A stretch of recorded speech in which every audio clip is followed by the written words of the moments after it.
Catskin. There was once a king, whose queen had hair of the purest gold, and was so beautiful that her match was not to be met with on the whole face of the earth. But this beautiful queen fell ill, and when she felt that her end drew near she called the king to her and said, "Promise me that you will never marry again, unless you meet with a wife who is as beautiful as I am, and who has golden hair like mine." Then when the king in his grief promised all she asked, she shut her eyes and died. But the king was not to be comforted, and for a long time never thought of taking another wife. At last, however, his wise men said, "This will not do, the king must marry again, that we may have a queen." So messengers were sent far and wide, to seek for a bride as beautiful as the late queen. But there was no princess in the world so beautiful, and if there had been, still there was not one to be found who had golden hair. So the messengers came home, and had all their trouble for nothing. Now the king had a daughter, who was just as beautiful as her mother, and had the same golden hair. And when she was grown up, the king looked at her and saw that she was just like this late queen. Then he said to his courtiers, "May I not marry my daughter? She is the very image of my dead wife. Unless I have her, I shall not find any bride upon the whole earth, and you say there must be a queen." When the courtiers heard this they were shocked, and said, "Heaven forbid that a father should marry his daughter. Out of so great a sin no good can come."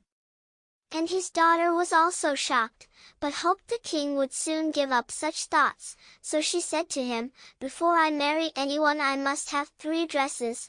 One must be of gold, like the sun, another must be of shining silver, like the moon, and a third must be dazzling as the stars. Besides this, I want a mantle of 1,000 different kinds of fur put together, to which every beast in the kingdom must give a part of his skin." And thus she thought he would think of the matter no more.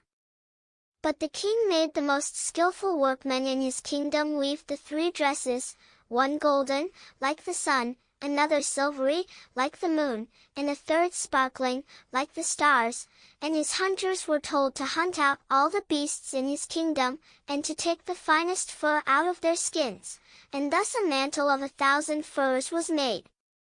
When all were ready, the king sent them to her, but she got up in the night when all were asleep, and took 3 of her trinkets, a golden ring, a golden necklace, and a golden brooch, and packed the 3 dresses of the sun, the moon, and the stars up in a nutshell, and wrapped herself up in the mantle made of all sorts of fur, and besmeared her face and hands with soot. Then she threw herself upon heaven for help in her need, and went away, and journeyed on the whole night, till at last she came to a large wood. As she was very tired, she sat herself down in the hollow of a tree and soon fell asleep, and there she slept on till it was midday. Now as the king to whom the wood belonged was hunting in it, his dogs came to the tree, and began to snuff about, and run round and round, and bark. "Look sharp," said the king to the huntsman, "and see what sort of game lies there." And the huntsman went up to the tree, and when they came back again said, "In the hollow tree there lies a most wonderful beast, such as we never saw before. Its skin seems to be of 1,000 kinds of fur, but there it lies fast asleep." "See," said the king, "if you can catch it alive, and we will take it with us." So the huntsman took it up, and the maiden awoke and was greatly frightened, and said, "I am a poor child that has neither father nor mother left. Have pity on me and take me with you." Then they said, "Yes, Miss Catskin, you will do for the kitchen, you can sweep up the ashes, and do things of that sort." So they put her into the coach, and took her home to the king's palace. Then they showed her a little corner under the staircase, where no light of day ever peeped in, and said, "Catskin, you may lie and sleep there." And she was sent into the kitchen, and made to fetch wood and water, to blow the fire, pluck the poultry, pick the herbs, sift the ashes, and do all the dirty work. Thus Catskin lived for a long time very sorrowfully. Ah, pretty princess, thought she, what will now become of thee? But it happened one day that a feast was to be held in the king's castle, so she said to the cook, "May I go up a little while and see what is going on? I will take care and stand behind the door." And the cook said, "Yes, you may go, but be back again in half an hour's time, to rake out the ashes." Then she took her little lamp, and went into her cabin, and took off the fur skin, and washed the soot from off her face and hands, so that her beauty shone forth like the sun from behind the clouds. She next opened her nutshell, and brought out of it the dress that shone like the sun, and so went to the feast. Everyone made way for her, for nobody knew her, and they thought she could be no less than a king's daughter. But the king came up to her, and held out his hand and danced with her, and he thought in his heart, "I never saw any one half so beautiful." When the dance was at an end she curtsied, and when the king looked round for her, she was gone, no one knew whither. The guards that stood at the castle gate were called in, but they had seen no one. The truth was, that she had run into her little cabin, pulled off her dress, blackened her face and hands, put on the fur-skin cloak, and was Catskin again. When she went into the kitchen to her work, and began to rake the ashes, the cook said, "Let that alone till the morning, and heat the king's soup. I should like to run up now and give a peep, but take care you don't let a hair fall into it, or you will run a chance of never eating again." As soon as the cook went away, Catskin heated the king's soup, and toasted a slice of bread first, as nicely as ever she could, and when it was ready, she went and looked in the cabin for her little golden ring, and put it into the dish in which the soup was. When the dance was over, the king ordered his soup to be brought in, and it pleased him so well, that he thought he had never tasted any so good before. At the bottom he saw a gold ring lying, and as he could not make out how it had got there, he ordered the cook to be sent for. The cook was frightened when he heard the order, and said to Catskin, "You must have let a hair fall into the soup. If it be so, you will have a good beating." Then he went before the king, and he asked him who had cooked the soup. "I did," answered the cook. But the king said, "That is not true. It was better done than you could do it."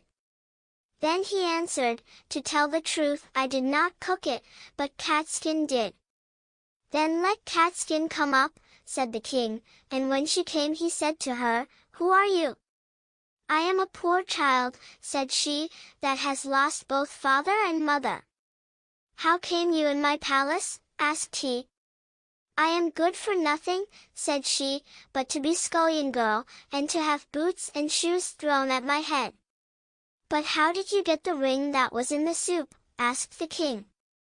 Then she would not own that she knew anything about the ring, so the king sent her away again about her business. After a time there was another feast, and Catskin asked the cook to let her go up and see it as before.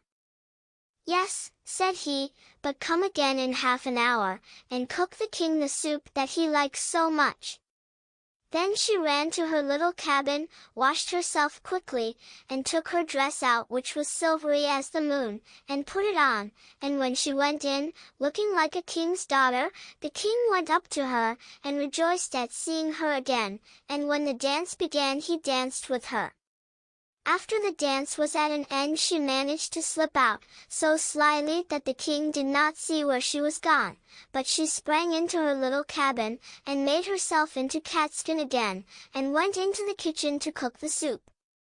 Whilst the cook was above stairs, she got the golden necklace and dropped it into the soup, then it was brought to the king, who ate it, and it pleased him as well as before, so he sent for the cook, who was again forced to tell him that Catskin had cooked it. Catskin was brought again before the king, but she still told him that she was only fit to have boots and shoes thrown at her head. But when the king had ordered a feast to be got ready for the third time, it happened just the same as before. "You must be a witch, Catskin," said the cook, "for you always put something into your soup, so that it pleases the king better than mine." However, he let her go up as before. Then she put on her dress which sparkled like the stars, and went into the ballroom in it, and the king danced with her again, and thought she had never looked so beautiful as she did then. So, whilst he was dancing with her, he put a gold ring on her finger without her seeing it, and ordered that the dance should be kept up a long time. When it was at an end, he would have held her fast by the hand, but she slipped away, and sprang so quickly through the crowd that he lost sight of her, and she ran as fast as she could into her little cabin under the stairs. But this time she kept away too long, and stayed beyond the half-hour, so she had not time to take off her fine dress, and threw her fur mantle over it, and in her haste did not blacken herself all over with soot, but left one of her fingers white. Then she ran into the kitchen, and cooked the king's soup, and as soon as the cook was gone, she put the golden brooch into the dish. When the king got to the bottom, he ordered Catskin to be called once more, and soon saw the white finger, and the ring that he had put on it whilst they were dancing, so he seized her hand, and kept fast hold of it, and when she wanted to loose herself and spring away, the fur cloak fell off a little on one side, and the starry dress sparkled underneath it. Then he got hold of the fur and tore it off, and her golden hair and beautiful form were seen, and she could no longer hide herself, so she washed the soot and ashes from her face, and showed herself to be the most beautiful princess upon the face of the earth. But the king said, "You are my beloved bride, and we will never more be parted from each other." And the wedding feast was held, and a merry day it was, as ever was heard of or seen in that country, or indeed in any other.